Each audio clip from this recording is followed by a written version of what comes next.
Là, une fois que le manuscrit est finalisé et prêt à être commercialisé, l'auteur doit mettre en place une stratégie de communication et de marketing pour assurer la visibilité et les ventes du livre dans un contexte où le marché est saturé.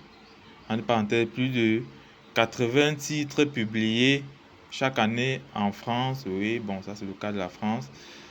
Mhm. Le talent seul ne suffit pas. Le marketing littéraire devient essentiel. Oui. L'objectif est de faire connaître le livre au bon public. Voilà. Vous voyez un peu. Oui. En un, maintenant, on a l'analyse préalable, c'est-à-dire connaître son public cible. Oui, on avait déjà quand même parlé de ça. C'est-à-dire, on va éditer le livre pour quel type de personnes. Est-ce que c'est un livre destiné aux adultes? Est-ce que c'est un livre destiné aux jeunes, aux mineurs? Quel est le public cible? Il faut identifier le public cible. Ici, définir les personas, entre parenthèses, personas lecteurs. Par exemple, oui, on peut prendre au niveau de l'âge, au niveau du CSP, au niveau des habitudes de lecture, au niveau de la géolocalisation. Géolocalisation, c'est-à-dire ils sont situés, le public est situé à quel niveau? Ils vivent dans quelle ville? Ils vivent dans quel pays? Est-ce que le livre correspond par exemple à leurs habitudes dans la localisation en question? Mhm. Est-ce que c'est un public qui a l'habitude d'acheter des livres? Est-ce que c'est un public qui a l'habitude de lire des livres? Vous voyez un peu? Oui. Donc, il faut regarder ça. Au budget du livre, est-ce que c'est un public qui a le budget nécessaire pour pouvoir acheter le livre? Vous voyez? Parce que lorsqu'on crée, bien lorsqu'on édite un livre, la finalité c'est de pouvoir le vendre. Oui. On ne peut donc pas vendre le livre à des personnes qui n'ont pas les moyens pour acheter. Donc, il faut qu'on s'assure effectivement que ceux à qui le livre est destiné, ils ont la capacité ou bien le pouvoir financier pour pouvoir acheter le livre en question. Oui. Sinon, c'est on va investir et bien après, on aura du mal à pouvoir recouvrer l'investissement. Oui. Exemple, pour un roman young adulte, cibler les personnes de 15 à 25 ans, euh, férus de réseaux sociaux. Oui. Donc, roman young adulte, c'est-à-dire pour les jeunes, on peut cibler par exemple les personnes qui sont âgées de 15 à 25 ans parce qu'on saura que d'office, c'est, c'est un roman qui leur parle directement. Oui, ça peut parler peut-être de la jeunesse, des thèmes qui ont un lien avec la jeunesse, qui ont un lien avec leur quotidien de vie de façon claire et précise. Oui, donc c'est ça. Ça, c'est un public cible bien spécifique. Maintenant, l'étude de marché, analyser les tendances du marché, les préférences des lecteurs. Voilà. Analyser les tendances du genre, les préférences des lecteurs. Ça revient toujours à la même chose. Étude de marché. Est-ce que le livre ou bien le roman qu'on écrit, est-ce que les thèmes développés à l'intérieur sont d'actualité? Oui, parce que il ne faut pas écrire sur n'importe quel thème. Il faut écrire sur des thèmes dont ça sera accrocheur et qui cadre un peu avec l'actualité, ou bien qui cadre avec le modernisme, ou bien qui cadre avec les tendances, quoi. Oui. Là, parce que on saura d'office que dès que le roman ou le livre est prêt, forcément l'auditoire sera intéressé puisque ça parle des sujets d'actualité, des sujets tendances et tout. Donc, ça va se vendre. Mhm. Oui, donc ici, le papier on peut éditer le livre soit sous forme papier, soit sous forme numérique, ou bien on peut aussi créer un livre audio. Mhm. Donc, il faut voir si le public cible en question est habitué aux livres en version papier, ou bien ils sont habitués aux livres en version numérique, c'est-à-dire est-ce qu'ils ont les ordinateurs pour pouvoir le lire, est-ce qu'ils ont les téléphones pour pouvoir le lire, est-ce qu'ils ont les tablettes et tout, est-ce qu'ils ont des téléphones performants pour pouvoir écouter soit le livre en version audio. Vous voyez, il faut aussi regarder cela. Mhm. Maintenant, au niveau du positionnement de l'auteur, bâtir une marque d'auteur distinctive qui reflète le style, les thèmes et la personnalité de l'écrivain. Mhm. Donc, il faut que lorsque vous écrivez, que vous vous distinguez. Voilà. Donc, il ne faudrait pas que quand on vous lit, qu'on ait quelque chose de déjà vu quelque part. Ça serait un peu comme du plagiat ou bien du copier-coller. Vous voyez un peu. Il faut être original. Ouais, il faut être original, tout à fait. Mhm. C'est ça, ça permet de mettre en place votre personnalité et que les gens vous achètent, sachant que ça vient de vous, quoi. Que ça vient de vous. Oui.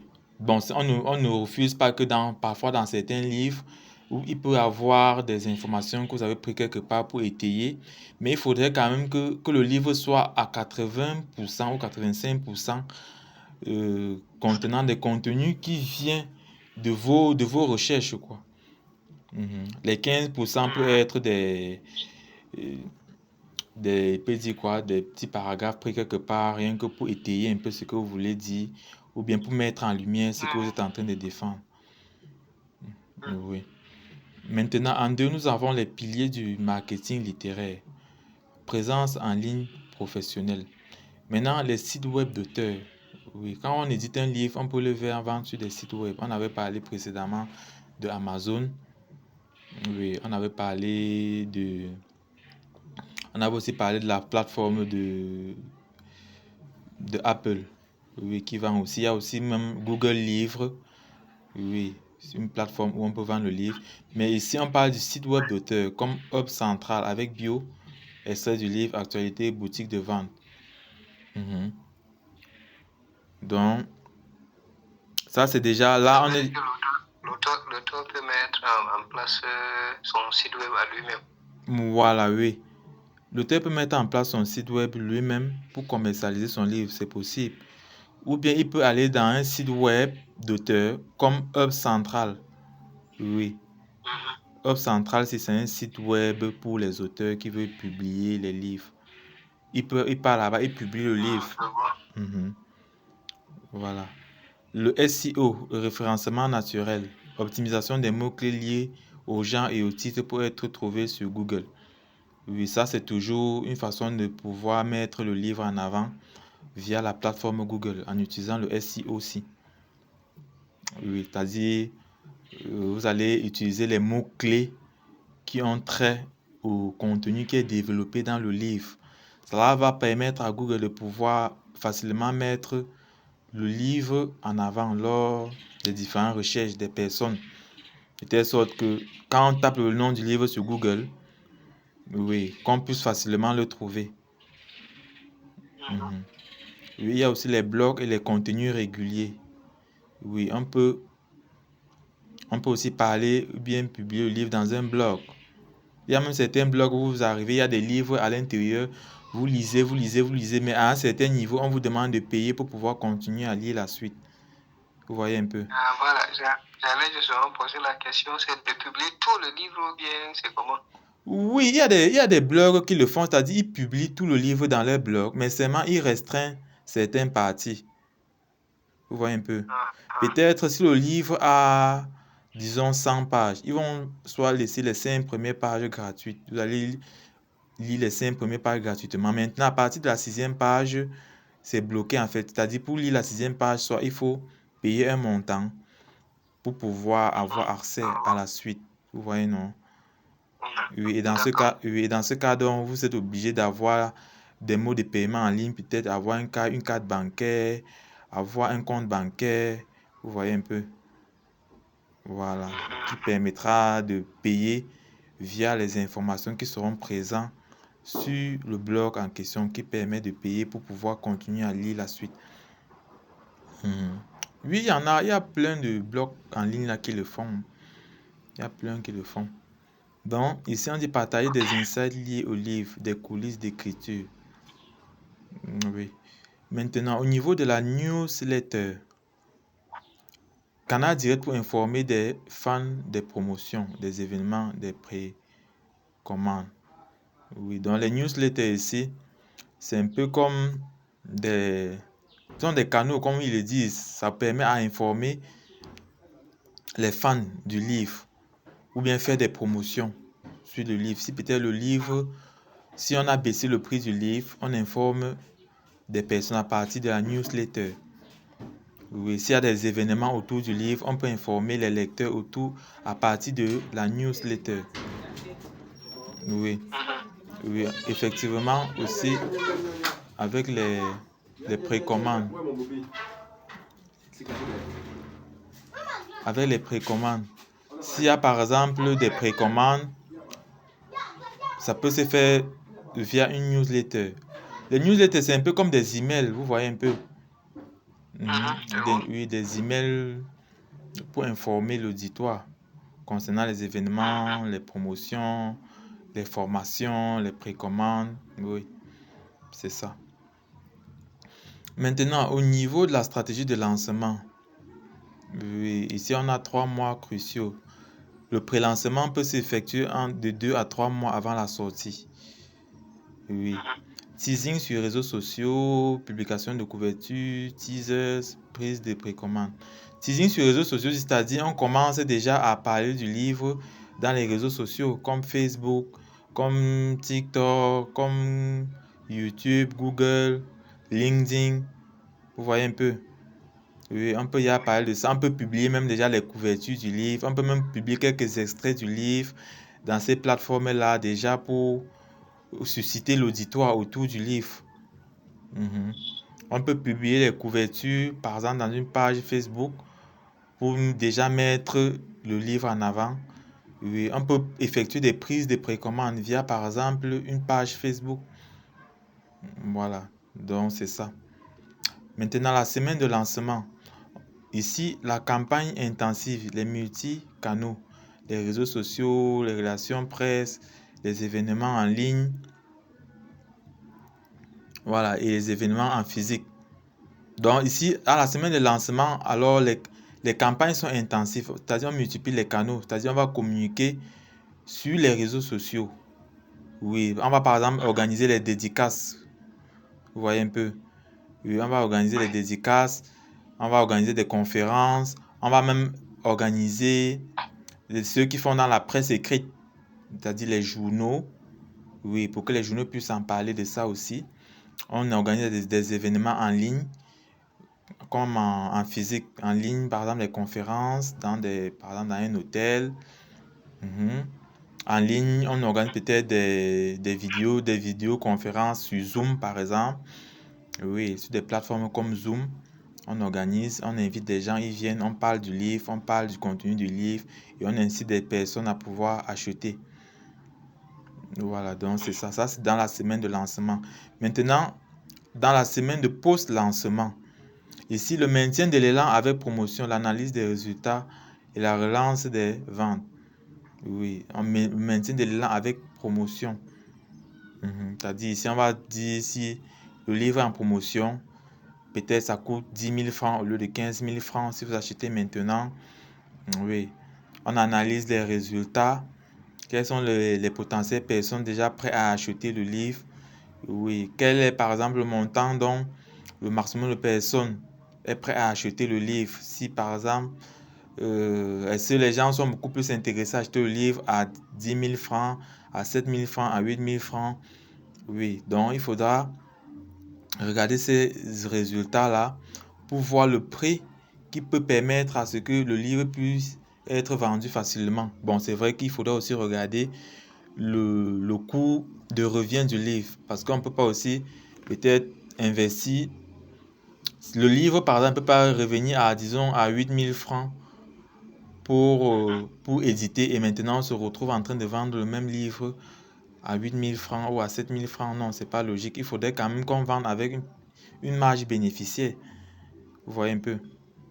Voilà, donc c'est ça. On analyse tout ça afin de tabler sur un prix qui permettra aussi de pouvoir engranger des bénéfices. Oui. Maintenant, les réseaux sociaux. le levier majeur. Choix des plateformes selon le genre.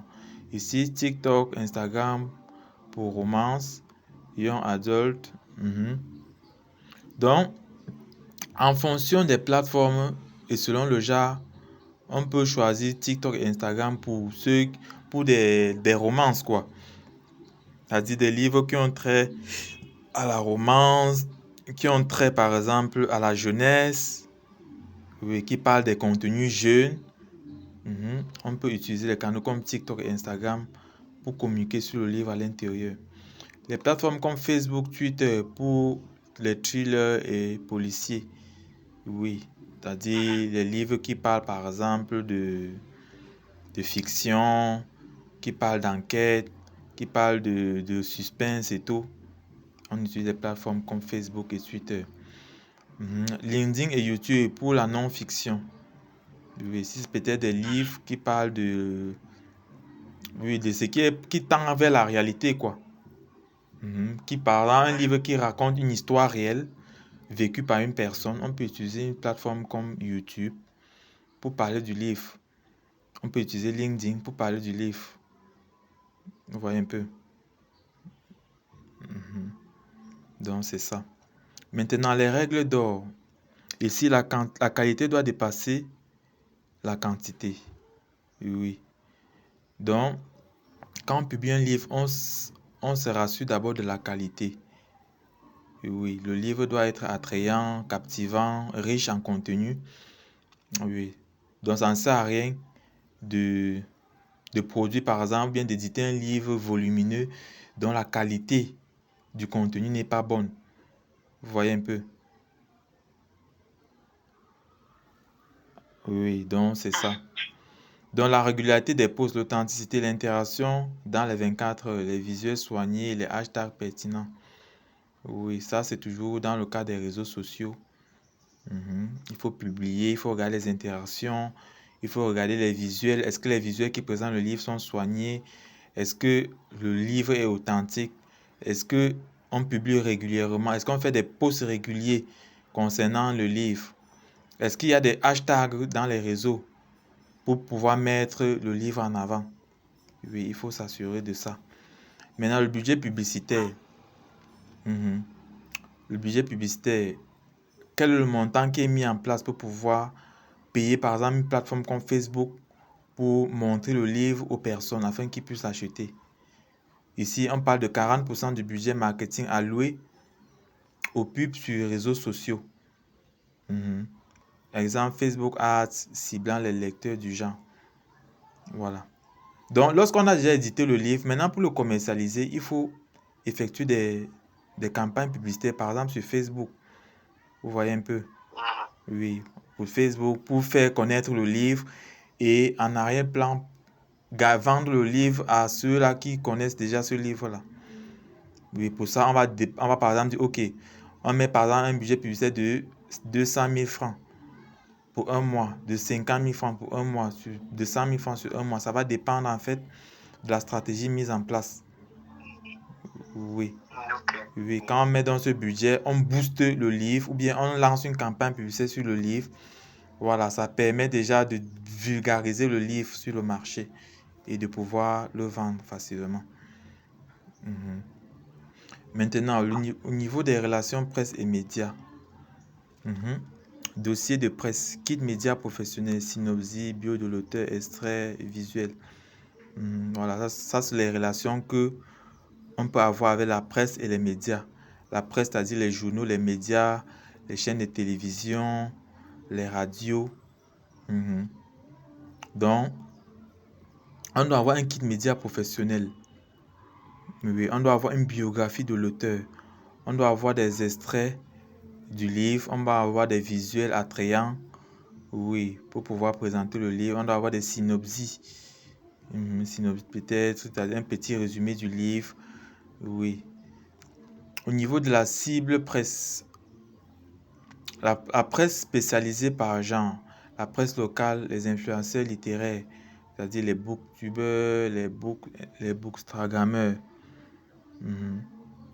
Donc, Ici, déjà, tout ça, c'est toujours dans le cadre marketing. Maintenant, le ROI attendu, le retour sur investissement. Un article dans la presse peut générer 50 à 200 ventes potentielles. Voilà, donc ça, c'est le retour qu'on peut avoir, le retour sur investissement qu'on peut avoir lorsque on publie, par exemple, un article dans la presse. Ça peut permettre à ce qu'on puisse vendre le livre à peut-être 50 ou à 200 personnes. Donc ça, ça c'est toujours dans le cadre marketing. Maintenant, au niveau des événements et des rencontres, ici, on peut avoir le salon du livre et les foires locales. Oui, c'est-à-dire lorsque le livre est en place, on peut promouvoir le livre peut-être dans les salons, oui, dans les foires. Présence physique pour dédicaces et networking. Voilà, donc c'est ça. Les événements virtuels, comme les webinaires, les lives sur Instagram, sur Facebook, les séances de questions-réponses. Oui, voilà, donc c'est ça. Tout ça, c'est tout pour promouvoir la visibilité du livre. Ici, le budget événementiel. Le budget événement, 15% du budget marketing. C'est-à-dire environ 1500 à 5000 euros par an selon l'envergure. Voilà. Donc, quand on parle de 1500 euros, on est déjà presque dans environ 1 million de francs CFA par an. Oui, 1 million de francs CFA par an pour pouvoir communiquer sur le livre. Ça, c'est juste un exemple. Ça peut être plus, ça peut être beaucoup plus, comme ça peut être beaucoup moins. Vous voyez un peu? Voilà. Oui. Donc, c'est ça. Mais toutes ces activités de marketing-là, c'est sur le compte de l'auteur ou de l'éditeur? Bon, tout ça, c'est sur le compte de l'auteur. C'est sur le compte de l'auteur dans la mesure où, parce que je vous ai dit, quand vous voulez éditer, il y a ce qu'on appelle, comme on avait parlé de ça précédemment, l'édition à compte d'auteur, l'édition à compte, oui. Si on est dans le cadre de l'édition à compte d'auteur, c'est-à-dire c'est l'auteur qui doit financer même le marketing. Vous voyez un peu. C'est-à-dire les campagnes publicitaires là, c'est l'auteur qui donne l'argent pour qu'on mette la publicité et maintenant pour qu'on vende le livre. S'il donne peut-être 100 000 francs pour qu'on fasse la publicité sur le livre, on fait donc la publicité de 100 000 francs et que bien après, on parvient à vendre les livres même à hauteur de 300 000. Vous voyez? Oui, ça fait qu'on a un chiffre d'affaires de 300 000 francs. Et maintenant, on va regarder on a dépensé peut-être 100 000 sur la publicité. Peut-être on a dépensé 100 000 aussi pour pouvoir imprimer les livres. Ça fait que le bénéfice net est de 100 000 francs. Oui, et maintenant, le bénéfice est de 100 000 francs. Maintenant, l'éditeur et l'auteur, à partir du contrat qu'ils ont, peut-être l'éditeur va prendre 50% et l'auteur va prendre aussi 50%. Vous voyez un peu? Voilà, donc c'est un peu comme ça. Donc au finish, l'auteur se retrouve avec 150 000 ou bien peut-être plus, et l'éditeur se retrouve soit avec 50 000. Ça va dépendre du contrat. C'est comme ça. Ça dépend du contrat. Ça dépend du contrat. Mais maintenant, si c'est que c'est l'auteur, si c'est que c'est l'éditeur qui prend en charge, si c'est que c'est l'éditeur qui prend en charge le marketing, oui, c'est-à-dire c'est lui qui sort les 100 000 pour faire la publicité et pour vendre. Là maintenant, il peut, toujours en fonction du contrat dont il a avec l'auteur, il peut peut-être dire, ok, puisque c'est moi qui finance la communication, si par exemple nous vendons ton livre à hauteur de 300 000 francs et qu'enfin on a comme bénéfice net de 100 000 francs, on va te donner peut-être 20 000 francs. Vous voyez un peu? Voilà, donc l'auteur se retrouve maintenant rien qu'avec 20 000 francs et l'éditeur se retrouve avec 80 000 francs. Ça, c'est juste un exemple. Vous voyez? C'est comme ça. Maintenant, on passe à mix communication et marketing. Oui, les P adaptés au livre. Ici, on peut avoir le produit, entre parenthèses, product, oui, en anglais. Qualité éditoriale, format papier. numérique, audio. Oui. Donc, on avait ya quand même parlé de ça. Le livre peut être sous format papier, sous format numérique, sous format audio, qualité éditoriale. Oui, ça doit avoir une ligne, par exemple, éditoriale. Le prix, la stratégie des prix compétitifs. Exemple, un e-book peut être entre 20 à 30% moins cher que le papier. Oui, un e-book aussi, ça veut juste dire un livre numérique.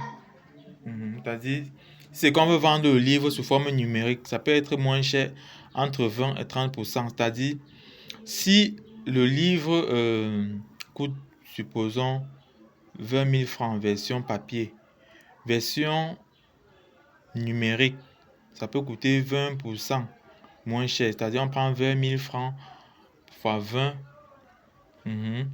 On prend 20 000 francs fois 20, on divise par 100. Oui, ça fait 4 000 francs. Oui, ça veut dire que le livre peut coûter 16 000 francs si on le vend en version numérique. Vous voyez. Ça, c'est si on prend dans le cadre de 20%. Si on prend dans le cadre de 30%,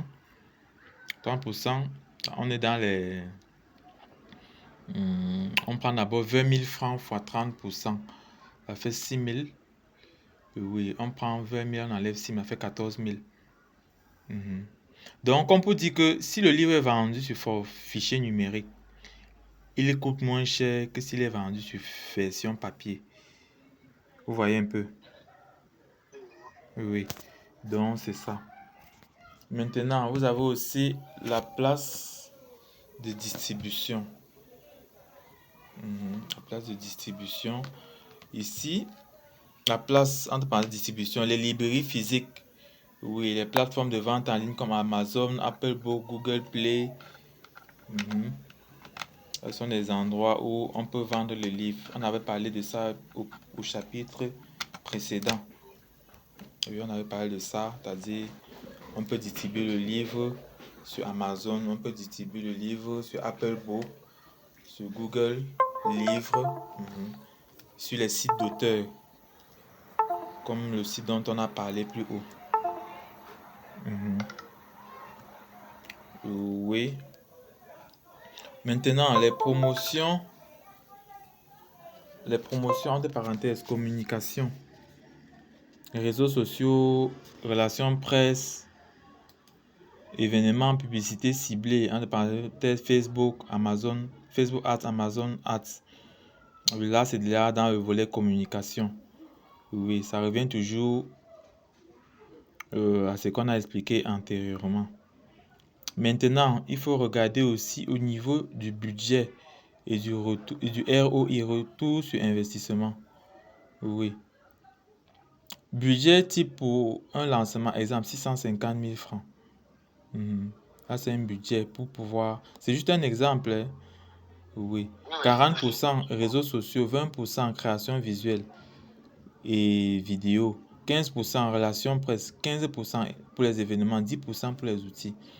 Donc, par exemple, avec un budget de 650 000 francs, on peut réserver 40% pour faire la publicité sur les réseaux sociaux. On prend juste 650 000 fois 40 divisé par 100. On voit le montant que ça donne. Vous voyez un peu? Oui. On prend 20% fois 650 000. On voit ce que ça donne dans le cadre de la création visuelle et des vidéos. Dans le cadre des relations avec la presse, c'est-à-dire les journaux. Oui, on prend 15% de 650 000, on voit ce que ça donne. Et ainsi de suite pour les événements et pour les outils. Donc, c'est ça. C'est un peu une façon de pouvoir dispatcher le budget pour communiquer. Maintenant, retour sur investissement par canal. Bouche à oreille. Réseaux sociaux, relations presse, publicité payante. Bon, ça, c'est juste des échelles de grandeur. Analyse et optimisation. Le suivi des KPI. KPI, ici, on appelle ça les indicateurs de performance. Ici, comme indicateur de performance, on peut avoir les ventes, on peut avoir les trafics web. Vente, on a vendu combien? On a investi 650 000 pour la communication. On a vendu combien au total? Le trafic web. Quel est le nombre de personnes ayant visité le site web pour regarder le livre. Parce qu'on peut publier le livre dans un site, on fait une communication qui redirige des personnes dans le site. Quel est le nom des personnes qui sont venues dans le site pour regarder le livre afin de l'acheter? Quel est le taux d'engagement autour du livre? Quels sont ceux qui sont engagés autour du livre? Ils sont au nombre de combien au total? Oui. La couverture médiatique. Mhm. Via les outils gratuits comme Google Analytics, Facebook Insight. Oui, donc on peut suivre les indicateurs de performance via les outils gratuits comme Google Analytics, comme Facebook Insight. Facebook Insight, c'est-à-dire les statistiques Facebook, quoi. C'est-à-dire si on lance par exemple une campagne publicitaire, on peut voir les statistiques, ceux qui ont vu le livre, ceux qui ont acheté, ceux qui ont liké le livre, ceux qui ont commenté. Oui, donc c'est ça. Maintenant, au niveau de l'organisation des dédicaces et des partenariats médias, ici en introduction, déjà, pourquoi les dédicaces et les partenariats médias? Oui, donc, parce que quand on publie un livre, pourquoi est-ce qu'on doit organiser une dédicace? Les dédicaces, ce sont les moments physiques ou digitaux ou une figure entre partenaires, auteur, dirigeant, expert de l'entreprise. Donc, moment physique ou digital où une figure rencontre son public pour signer, échanger, créer un lien fort. Voilà. Ça booste la notoriété, la confiance et peut générer des ventes ou des leads. Oui, généralement, c'est l'organisation des conférences. Les conférences, peut-être dans un hôtel, dans une salle, ou bien des conférences en ligne. Oui. Donc, tout ça pour augmenter la notoriété, faire connaître le livre, bâtir la confiance autour du livre, créer toute une histoire autour du livre, générer des ventes, créer toute une communauté de lecteurs autour du livre. Voilà, vous voyez un peu. Allô? Oui, je vous suis. D'accord. Donc ici maintenant, en deux, nous avons les partenariats médias. Collaboration avec des médias.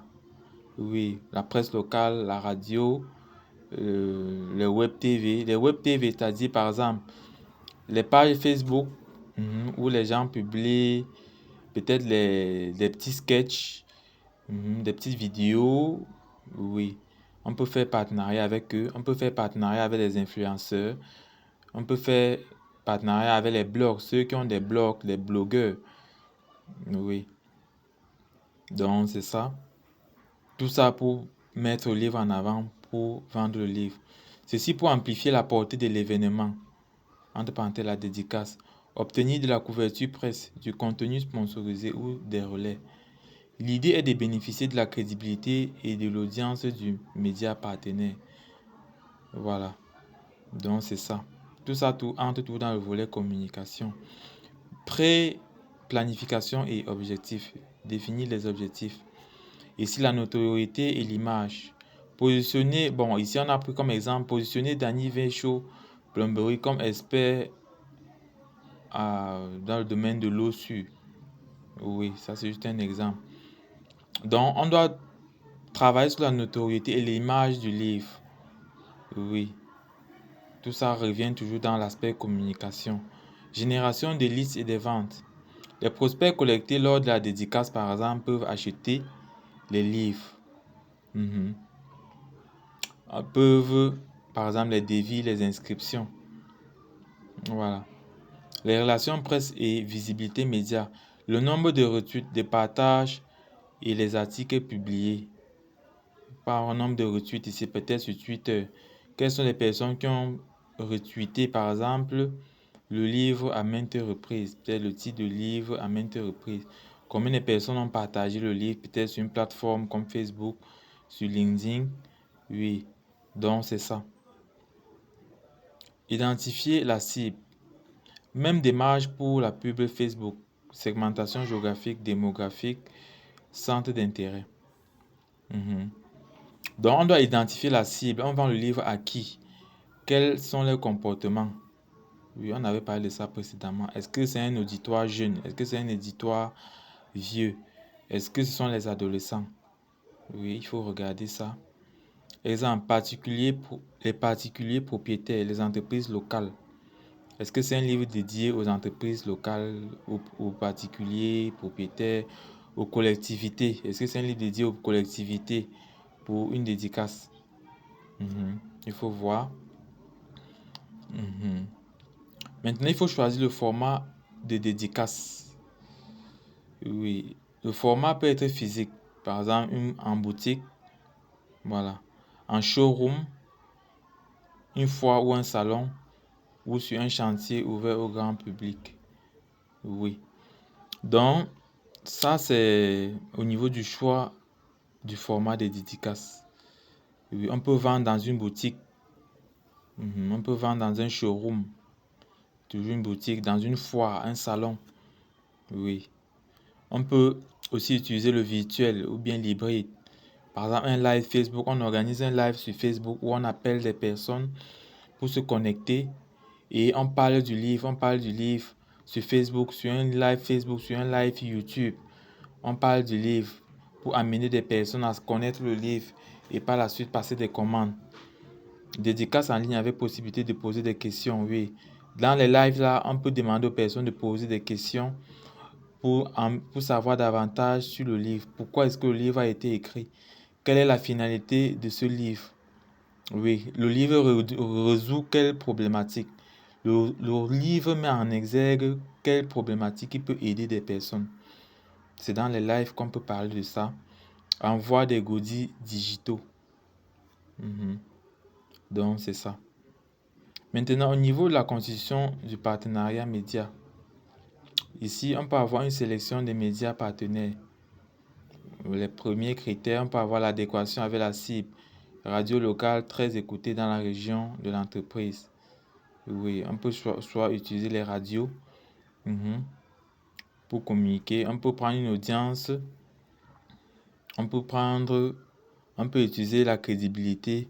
On peut utiliser le format presse écrite, le format web, le format radio ou bien les influenceurs locaux. Voilà. Ici, par exemple, les types de partenariats. On peut avoir des partenariats de sponsoring de l'événement. Par exemple, la dédicace. Le média relaie l'événement, offre des interviews du dirigeant. Voilà, par exemple, une chaîne de télévision peut décider de communiquer sur le livre.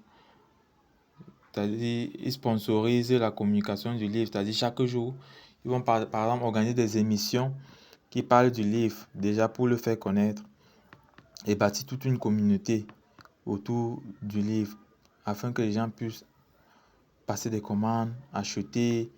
Voilà, c'est ça. Offre des interviews du dirigeant. C'est-à-dire, on va par exemple inviter les auteurs. Les auteurs vont venir parler soit dans des radios, soit dans des chaînes de télévision, soit dans des web TV, c'est-à-dire des chaînes de télévision en ligne. On va les inviter, ils vont venir parler de cela. Oui. On peut faire des échanges de visibilité. Les logos du média sur les affiches. Les mentions présentées par échange de visibilité. Logo du média sur les affiches. Oui. Contenu co-créé, reportage sur le terrain pendant la dédicace, les articles sponsorisés.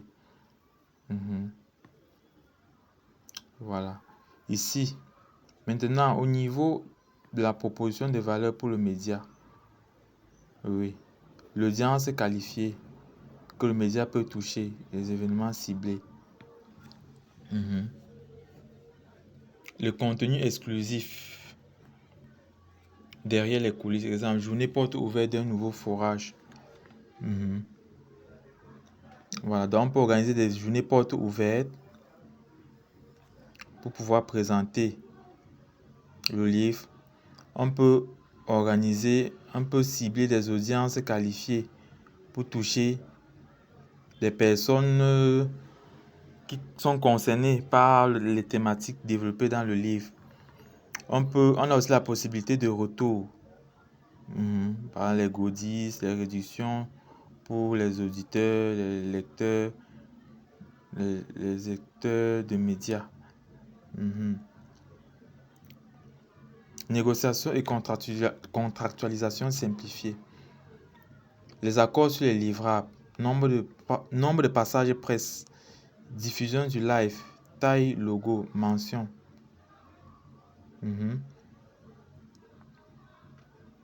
Ici, le calendrier conjoint, les relais, les pré-événements, entre parenthèses, le teasing. Les pré-événements, c'est-à-dire les événements qu'on a prévus. La couverture, le jour J, couverture en direct, les post-événements, les bilans. Ici, on peut aussi avoir le budget et les échanges de services. Si sponsoring, définit le montant pour l'échange de la visibilité.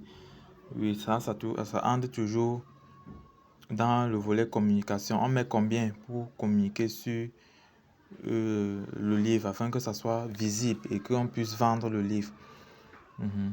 Tout ça entre dans la négociation, la contractualisation. Mais au niveau de l'organisation opérationnelle de la dédicace, comment ça se passe? Il y a ce qu'on appelle la planification logistique. Oui, dans la planification logistique, on peut avoir le lieu et la date. Cohérence avec le calendrier média. Oui, la dédicace va se passer où et à quelle date? Oui, éviter les clashs avec les gros événements locaux. Oui, donc il faut aussi être stratégique dans l'organisation des dédicaces.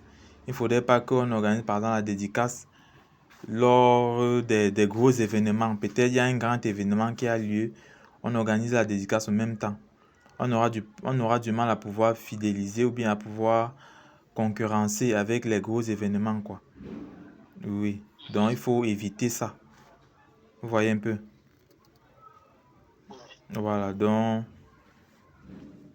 choisir des moments phares dans lesquels on n'a pas de concurrence avec certains gros événements organisés. L'équipe responsable événement, oui, les chargés de comme si c'est communication, relations presse, technicien, les sons, vidéo, si live. C'est-à-dire au niveau de la dédicace, quelle est donc l'équipe qui est chargée de pouvoir organiser la dédicace?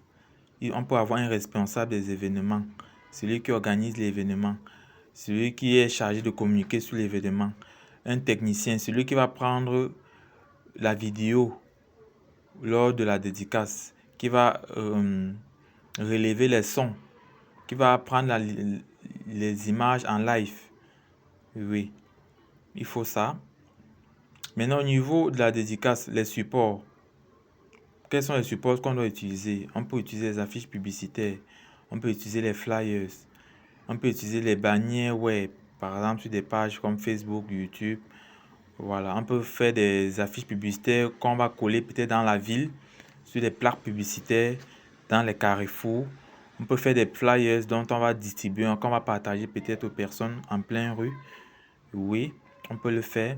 On peut faire des kits presse, voilà, c'est-à-dire les communiqués et les visuels. Donc c'est ça. Tout ça entre dans l'organisation opérationnelle de la dédicace, la planification logistique. Oui. Maintenant, au niveau de la communication pré-événement, c'est-à-dire avant l'événement, comment ça se passe? On peut avoir le teasing sur les réseaux sociaux. Oui. C'est-à-dire Facebook, Instagram, LinkedIn, avec le média partenaire co-post. C'est-à-dire on va parler du livre, de la dédicace du livre, par exemple, dans des pages. C'est-à-dire on sera amené à créer des pages, une page Facebook. On sera amené à créer, par exemple, un compte Instagram professionnel, à créer un compte LinkedIn, oui, pour parler du livre. Peut-être si nous avons nos propres comptes, on peut utiliser nos propres comptes. Ou bien la maison d'édition peut utiliser sa page Facebook pour communiquer, ainsi que ceux qui travaillent dans la maison d'édition utilisent leur page à eux pour communiquer sur la dédicace. Oui, c'est ça.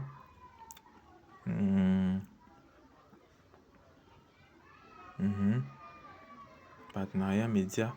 Donc, c'est ça. Il y a aussi le volet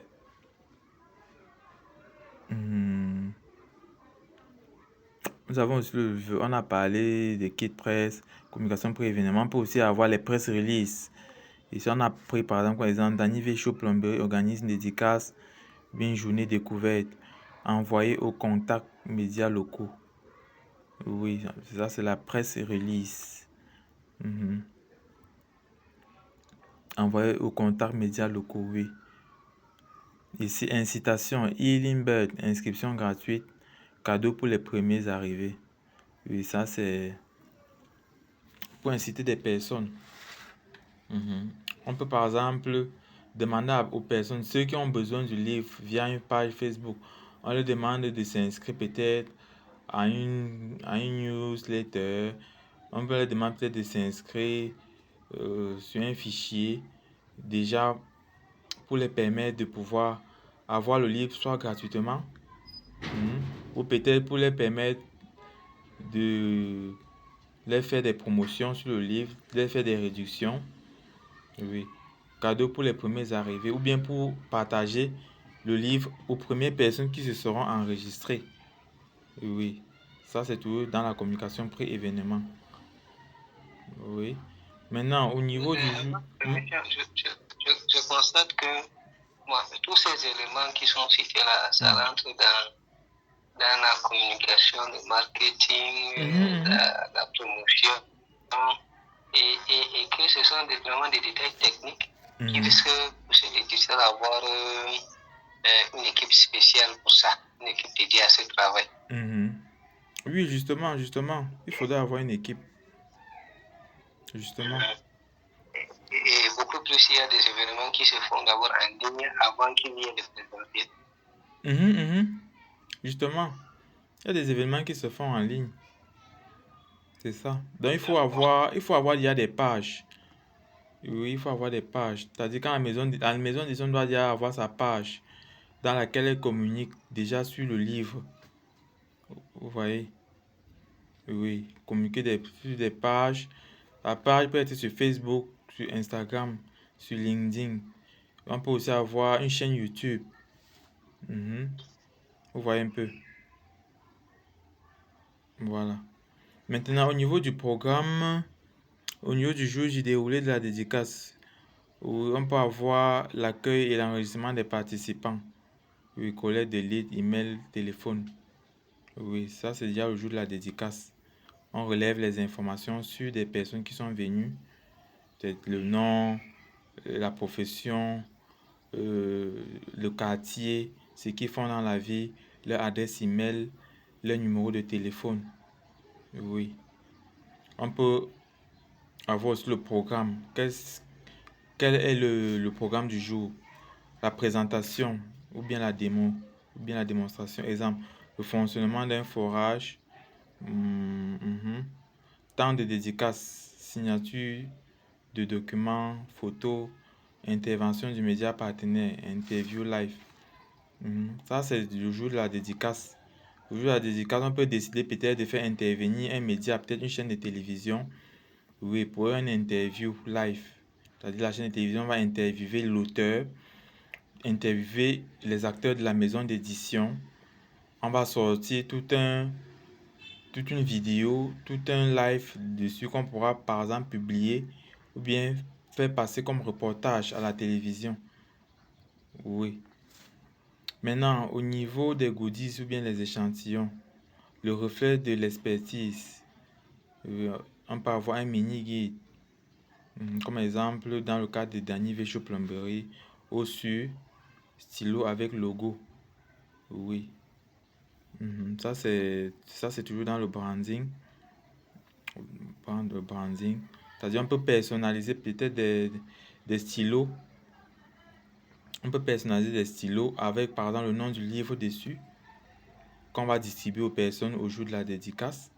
On peut peut-être concevoir des mini-guides pour montrer un peu aux lecteurs comment est-ce qu'ils vont utiliser le livre, comment est-ce qu'ils doivent lire pour mieux se repérer dans le livre. On conçoit des petits guides pour ça. Voilà. Les post-événements. Remerciements. Ça, c'est lorsqu'on a déjà, après l'événement, on passe au remerciement. On remercie les participants, on remercie les médias partenaires. Post-event tweet avec photo, article de bilan. Voilà. Post-event tweet, on va faire des posts avec ceux qui ont participé, quoi. Oui, on va faire un bilan de la dédicace qu'on pourra partager sur la page de l'auteur, qu'on pourra partager sur la page de la maison d'édition. Oui, dans les différents canaux. On peut faire des relances d'élite, des offres spéciales suite à la dédicace. Donc, quand on a déjà fait la dédicace du livre dans un hôtel, dans une salle, on peut maintenant relancer ceux qui sont venus à la dédicace pour leur vendre le livre. Oui, pour leur faire peut-être des réductions sur le livre. C'est ça, parce que tous ceux qui vont venir à la dédicace ne vont pas, par exemple, acheter le livre le même jour. Ils peuvent peut-être venir 100 le jour de la dédicace, mais dans les 100, peut-être 10 personnes juste achètent le livre. Et maintenant, comme on aura d'office relevé les informations de tous les 100 personnes, on pourra relancer les 90 autres qui n'ont pas acheté. Vous voyez un peu? Oui, on les relance. Si peut-être le livre coûte 15 000 francs, on peut les faire un rabais même à 13 000. Ils achètent pour qu'on puisse faire toujours des rabais de telle sorte qu'on ait quand même une petite marge bénéficiaire pour ne pas être dans les pertes. Vous voyez un peu? Voilà. Donc, quand on relance ceux qui sont venus à la dédicace, c'est soit pour les faire des rabais sur le prix du livre. Mesure d'impact, nombre de présences, leads générés. Ou bien, par exemple, ou bien quand on fait les relances, c'est aussi pour prendre ceux qui ont donné des rendez-vous. Peut-être tous ceux qui sont venus à la dédicace peuvent donner des rendez-vous d'achat. Dire, ok, on va vous acheter le livre peut-être dans une semaine, dans 2 jours, dans 3 jours. Oui. Donc, quand on les relance là, c'est dans l'optique de déjà de leur rappeler le rendez-vous et de pouvoir par la suite vendre le livre en question. Maintenant, les mesures d'impact. Ici, il faut regarder le nombre de présences, les leads générés, les retweets, les articles de presse, les trafics web et les posts, les trafics web post-événement. Voilà, ici déjà, ça c'est après l'événement, on mesure l'impact que le livre a eu. Quels sont par exemple le nombre de personnes qui sont venues à la dédicace? Oui, si on a lancé par exemple une campagne publicitaire, quel est le nombre de personnes qui ont été touchées ou bien qui ont contacté la maison d'édition pour pouvoir acheter le livre? Quelles sont les personnes qui ont retweeté le livre peut-être sur Twitter? Oui, quels sont les différentes presses qui ont parlé du livre? Ils sont au nombre de combien? Oui. Le trafic web post-événement, quels sont par exemple les sites web qui ont parlé du livre, qui ont communiqué sur le livre? Oui. Quels sont les résultats venant de ces sites web-là? Donc, il faut regarder tout ça. Ça, c'est déjà l'analyse post-événement. Maintenant, au niveau du suivi et de l'évaluation du partenariat média, on peut avoir ici, par exemple, les indicateurs de performance, comme on le disait, les KPI partenariat. Oui. Nombre de parutions presse. Oui. La portée ou bien le reach, la portée des médias, le taux de conversion des leads issus de la dédicace. Ça revient à ce qu'on a expliqué antérieurement. Oui. Nombre de parutions presse.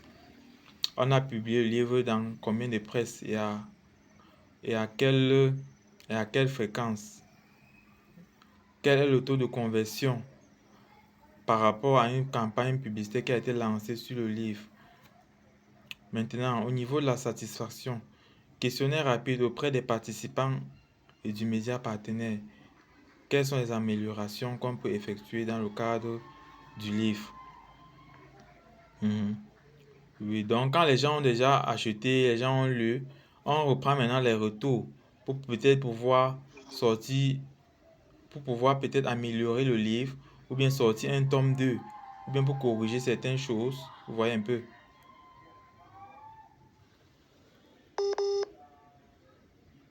Allô?